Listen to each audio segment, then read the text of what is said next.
Hi guys, ngayon ay araw ng linggo at masama ang panahon, no? Mukhang uulan na naman. Dilim ng langit. Kaya isa lang ibig sabihin yan, maglinis daw ako ng bahay. Dahil tuwing araw ng linggo, ito ang natitira sa akin. Linisin. Sandamakmak na kalat. May inilabas na rin karne si Mrs. Ibig sabihin yan, magluluto ako. Yan. Kita nyo yan?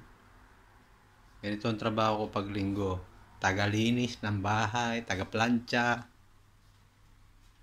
taga-sampay, tigasin. Yan ang tatay. Kita nyo naman, oh. Yan, sinampay ko na dala sa loob ng bahay ang aming damit.